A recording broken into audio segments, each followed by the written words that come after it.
Is the Minnesota housing market collapsing? Currently, no, it is not. Currently, the market year over year has went up around 3%. Last year went up right around 3.1%. This year, we're on about that same pace. The number of closed homes is about the same as last year, and listings are increasing, but not dramatically where it's changing the market. So do I currently see the housing market collapsing now? No. Is it going to collapse anytime soon? No, I don't believe so. I think a couple of the most important things is right now in the Minnesota housing market, we have what's a little bit called the summer slump. Things start to slow down. Sellers start to get a little bit nervous. Showings go down. It's state fair time right now, right? We're in that little bit of school's about to start. Things get a little bit quiet, and they always do. And that creates some fear. That always ends up rebounding as soon as September starts to run. We have these waves that are seasonality in Minnesota. Knowing them, man, is more important than I've ever realized, right? Of just understanding that, hey, your sellers are going to be anxious. Your buyers should be acting because there is this wave of opportunity for a buyer and of this wave of sellers understand what market you're actually kind of in. And then it is seasonality. It's not that something needs to change with your house or with the market. Those things are really important. Timing is almost everything in real estate too. I mean, pricing obviously is, but also timing of hitting that market at the right time. It's crazy. You could see two properties that are identical, and one was listed in when the market was slower and sold for 20 grand less than the house that was the exact same and sold over list price just because the timing was better. We weren't in that seasonality. And generally, there's a seasonality now from 4th of July to state fair time. And once school starts up, the market generally will start to pick up and go until we hit that either first really, really cold or snow starts to fly. Then yes, Minnesota will slow down again. And that's, again, another great time to buy a house. Yeah. But I think the other thing we're starting to see in the news a little bit is this. I've heard this of number of foreclosures. I think the big thing to realize is the news will talk about something that's increasing. And we've talked about this before on here of, hey, active inventory. There's more listings right now than there has been in the last 5 years. And it's like, well, the last 5 years, we've had the lowest amount of inventory ever. Right? We're still not above pre-pandemic levels, which also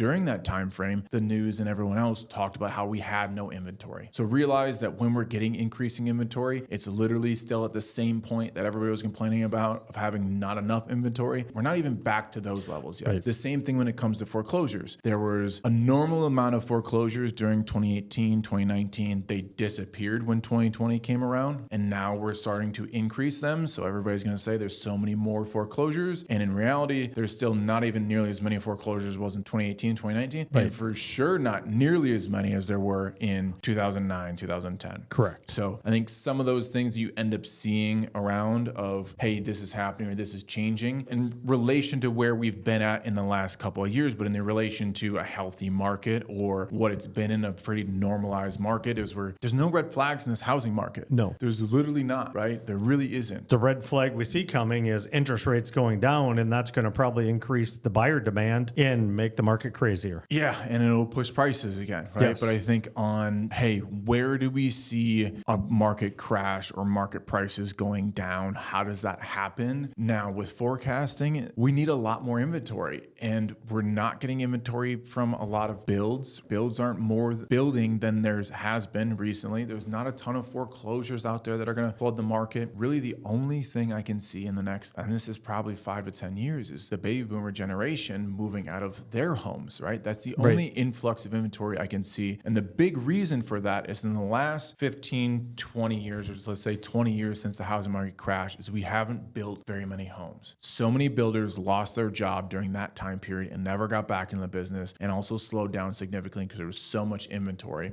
The inventory has gotten eaten up for sure. Inflation or population increases have happened, and we haven't kept up with demand. So right now, we either got to build it or it's got to come from foreclosures or someplace else. The problem with building right now is this, is like you can't build a house in Minnesota for under $400,000. I mean, some areas very you can difficult. Get a 2-bedroom, 1-bath for $350 maybe is the lowest we have in our markets. You know, you have to go an hour outside the Twin Cities to be able to get somewhere in those ranges. I think when it comes to the housing market collapsing, I think when it comes to the news that you'll end up seeing out there of, hey, things are slowing or it's this, it's a little bit more seasonality than maybe they realize. The foreclosure kind of thing that's happening or or maybe that if you have read it, is going, well, what's the difference between this foreclosures amount and 2018, where we had a good market and went through that, or this foreclosure amount versus 2009, which is staggeringly different, or inventory levels compared to those two things. So no, the housing market's not collapsing. It's not going down. If anything, I have this scary feeling. Prices are I think of if interest rates start to drop even more than they already have, we may start to see prices go up even more. So understand Minnesota's marketing seasonality. It's really important. Understand what the news says and how do the economics of it actually impact your decision for sure.